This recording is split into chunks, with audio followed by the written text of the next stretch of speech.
The day Marcus Hale walked into the most powerful building in the city wearing a patched uniform and grease-stained hands, he had no idea his entire understanding of the last 5 years was about to collapse like a house of cards in a storm. He had come to fix a broken HVAC unit on the 14th floor of Vantara Enterprises. Just another routine job, just another Tuesday. But when the elevator doors opened and he stepped into that breathtaking marble hallway lined with arched windows and golden light, his eyes landed on a portrait hanging on an easel near the far end of the corridor, and every single breath left his body at once. It was her. It was Serena, his wife, his dead wife. Painted in oil on canvas, draped in a red gown, her blue eyes catching the light exactly the way they always had when she laughed. Framed in gold, circled in red, displayed in the hallway of one of the most powerful corporations in the country, Marcus stood completely still while the world continued spinning without him. If you believe in second chances, in the power of truth, and in love that refuses to stay buried, hit that like button right now, subscribe to this channel, and share this story with someone who needs to feel something real today. And tell us in the comments, where in the world are you watching from? We want to know you're out there. Marcus Hale had spent the last 5 years becoming a man he barely recognized. He had once been a junior architect with a portfolio full of promise and a wife who made every room feel like home. Serena had been everything: warm, fierce, impossibly kind, the kind of woman who remembered the names of strangers' dogs and kept extra granola bars in her purse for anyone who looked hungry. They had met at a college fundraiser, fallen in love over terrible punch and a shared hatred of small talk, and built a quiet, beautiful life together in a 2-bedroom house on the edge of town. When their daughter Cora was born, Marcus had cried in the hospital parking lot for 10 full minutes before going back inside, overwhelmed by gratitude so large he didn't have a container for it. Then the accident happened. Serena had been driving home from a late meeting on a rainy Thursday night when a truck ran a red light and took everything from Marcus in an instant. Cora was 2 years old. Marcus was 31. And just like that, the architecture career he had been building crumbled too, not because he lost the skill, but because he lost the will. Grief does that to people. It hollows them out and leaves them functional enough to survive but too empty to thrive. He gave up his drafting job, took up a trade certification, and spent the next 5 years as an HVAC technician, a job that kept his hands busy and his mind just distracted enough to keep moving forward. He raised Cora alone in that same little house, learning to braid hair from YouTube videos at midnight, packing school lunches with notes that said, "I love you more than waffles," and lying awake some nights, staring at the ceiling with the particular silence of a man who has stopped expecting good things to happen. He wasn't bitter, he was just worn down. There is a difference. On that Tuesday morning, Marcus had arrived at Vantara Enterprises for what his dispatch sheet called a priority HVAC repair, executive floor. He had taken the service elevator up, crossed into the main hallway as directed, and that was when the portrait stopped him cold. He walked toward it slowly, the way you approach something you're not sure is real, his toolbox hanging from one hand and his heart hammering somewhere in his throat.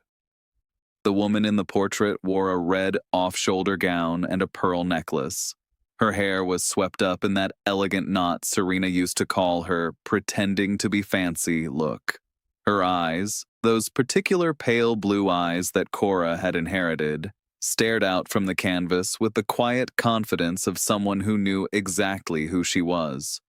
A red circle had been drawn around the portrait, the kind used in presentations to draw attention to something important.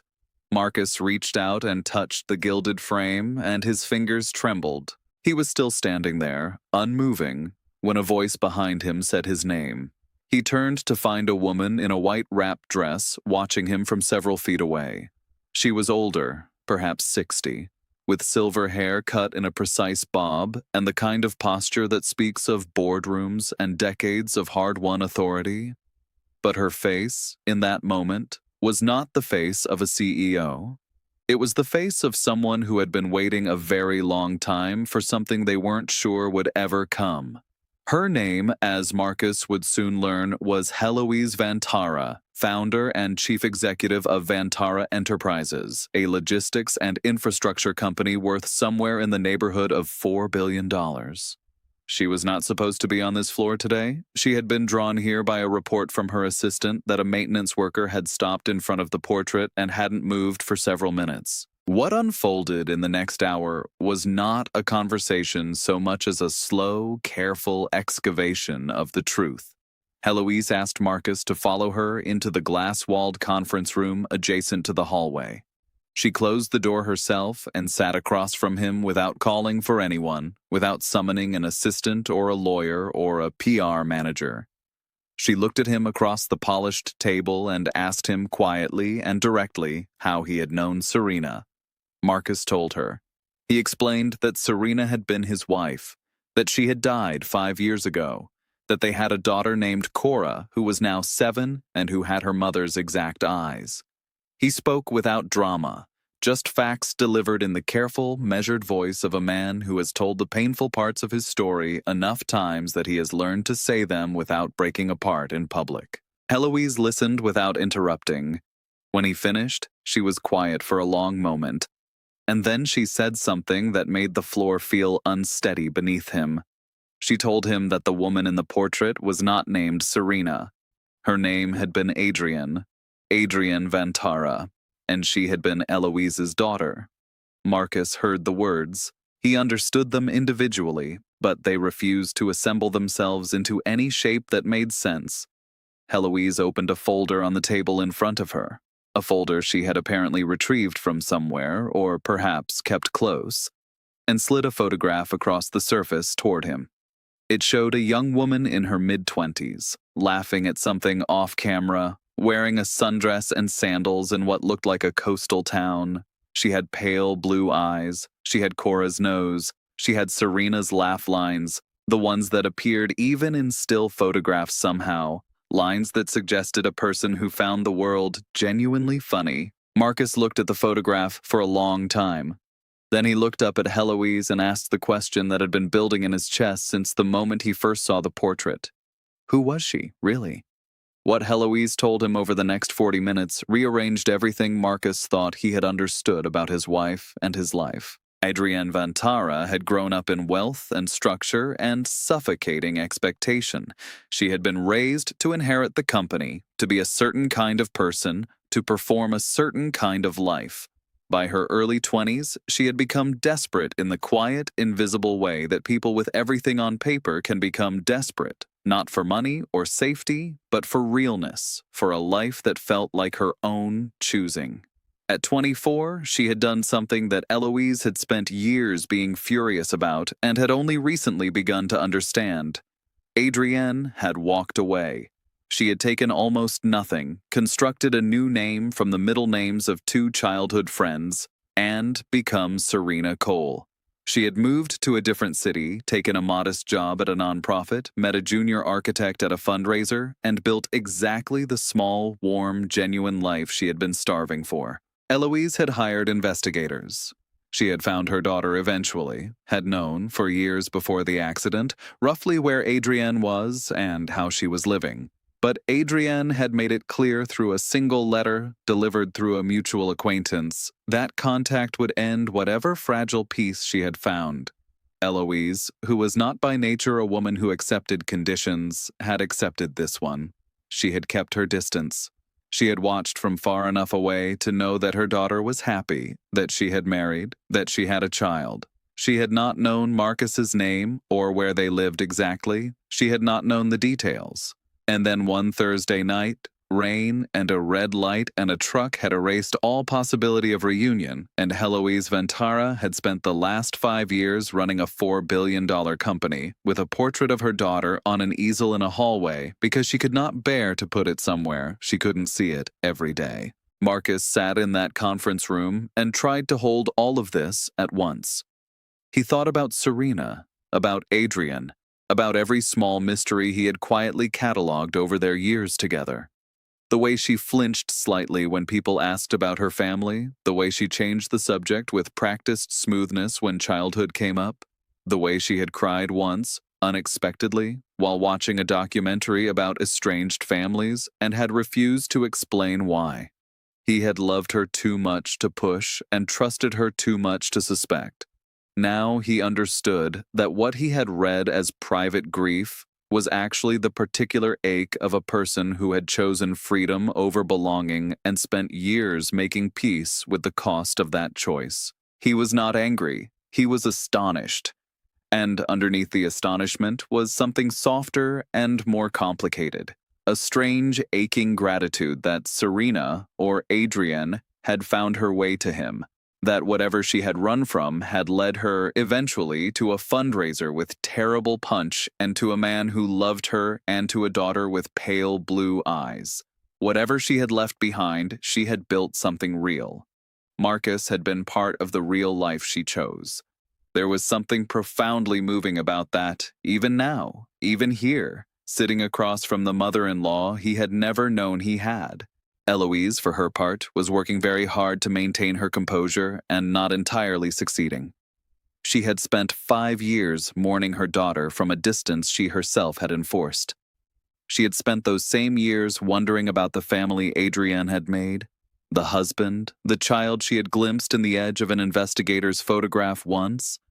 And now, through the absurdity of a broken air conditioning unit and a dispatch order, that family had walked through her door. She asked about Cora very carefully, the way someone asks about something they want desperately and are afraid to want. Marcus pulled out his phone, because he was a father and fathers always have photographs, and slid it across the table. The photograph showed Cora at her last birthday, 7 candles, frosting on her chin, laughing with her whole face. Eloise looked at the photograph for a very long time. Her hand, resting on the table, was completely still in the way that hands are still when the person they belong to is using all available emotional resources elsewhere. She did not cry, but Marcus understood that she was choosing, very deliberately, not to. He asked her what she wanted. It was the most important question, and he asked it simply. Eloise looked up from the photograph and told him that she wanted nothing he wasn't willing to give. She had, she said, no right to anything. She had kept her distance when her daughter asked her to. She had respected a boundary that had cost her everything. She was not going to now appear in this man's life and in her granddaughter's life and make demands. But if he were ever willing, if Cora were ever old enough and willing, she would like, very much, to know them. Even a little. Even from whatever careful distance he decided was appropriate. Marcus looked at the woman across the table. He saw, beneath the silver hair and the authority and the carefully maintained composure, someone who had made a mistake years ago. The mistake of loving her child with too tight a grip, of expecting too much, of building a life so defined by her own vision that there had been no room for her daughter to breathe. He saw someone who had paid for that mistake in the particular currency of absence. He thought about Cora, who drew pictures of her mother from a photograph on the nightstand and asked questions about heaven with the pragmatic curiosity of a 7-year-old who was trying to understand something too large for understanding. He thought about what Serena had wanted, the real life, the chosen life, and whether this woman, changed by loss and time and 5 years of quiet reckoning, might be part of what that real life could still become. He didn't make a decision that day. He told Eloise that he needed time and that he needed to think about what was right for Cora before anything else. She nodded and said that was exactly the right answer. She walked him back to the elevator herself, which was not something CEOs typically did for maintenance technicians, and as the doors opened, she held out her hand. He shook it. She held on for just a moment longer than a handshake requires, and then let go. Marcus rode the elevator down alone. He stood in the marble lobby and looked out at the city through the tall glass doors and tried to organize the last 90 minutes into something his brain could file properly. He couldn't. Some things don't file. Some things just change the shape of the room you're living in, and you spend the rest of your life learning the new dimensions. He drove home.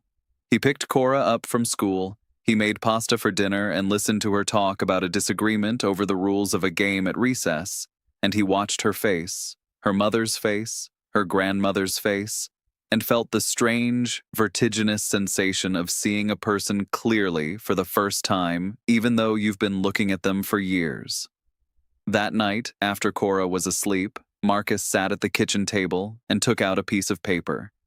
He wrote down everything he knew about Serena, about Adrian, all of it, the public facts and the private textures of who she had been.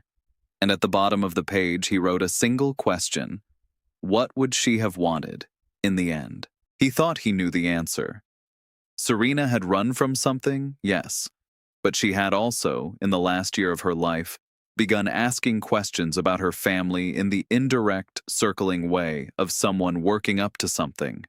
She had once said, lying next to him in the dark, that she thought maybe some doors didn't have to stay closed forever. He had held her hand and told her that some things could be fixed if people were willing. She had been quiet after that, the way she was quiet when she was turning something over carefully. He thought she had been getting ready to reach back. He thought she had been almost there. 3 weeks later, on a Saturday morning, Marcus drove to a coffee shop across town with Cora in the passenger seat and a folded note in his jacket pocket. He had called Heloise's office the day before and left a message that he was ready, if she was, to try one careful, small, no-pressure introduction. He had told Cora that they were going to meet someone who had known her mother a long time ago, someone who had loved her very much. Cora had considered this with the serious, clear-eyed gravity of a child who has learned to be thoughtful about love and had asked only whether they should bring something. Marcus had said he thought just themselves would be enough. Heloise was already there when they arrived, sitting at a corner table with her hands folded and her silver hair catching the window light. She looked, for the first time since Marcus had met her, genuinely uncertain, unguarded in the way that only the most important moments make even the most powerful people. When Cora walked through the door and the light hit her face and Eloise saw those pale blue eyes clearly for the first time, something moved through the older woman that she made no attempt to hide. She pressed her lips together, her chin lifted slightly. She breathed. Cora walked straight up to her, the way 7-year-olds do when they have decided something, and said hello. Heloise said hello back. There was a pause of about 4 seconds, and then Cora asked if she was the lady who had a painting of her mom because her dad had told her about it, and she thought that was really nice. Heloise said yes, she was. Cora nodded, satisfied, and climbed into the chair across from her as if this were perfectly ordinary, as if love lost and found and slowly, carefully reconstructed were just a normal part of a Saturday morning. Marcus sat down beside his daughter, and the three of them ordered hot chocolate and coffee, and the conversation began. It was not a perfect beginning. Healing never is, but it was real. And real, as Serena had always known, was worth everything. If this story moved you, if you felt something shift in your chest while reading it, please like this video. Share it with someone who needs to believe that lost things can sometimes find their way home, and subscribe to this channel for more stories that remind us what it means to be human. Your support means more than you know. Before we end, drop a comment and tell us, have you ever discovered a truth that completely changed how you understood your past? We read every single comment, everyone. In the end, Marcus Hale had walked into a building to fix something broken and had come out carrying something he hadn't known was missing. A thread connecting Cora to the fuller story of who her mother had been. Not a replacement for grief, not a resolution of loss, just a door cracked open with light coming through. And sometimes, in a life that has known real darkness, that is exactly enough.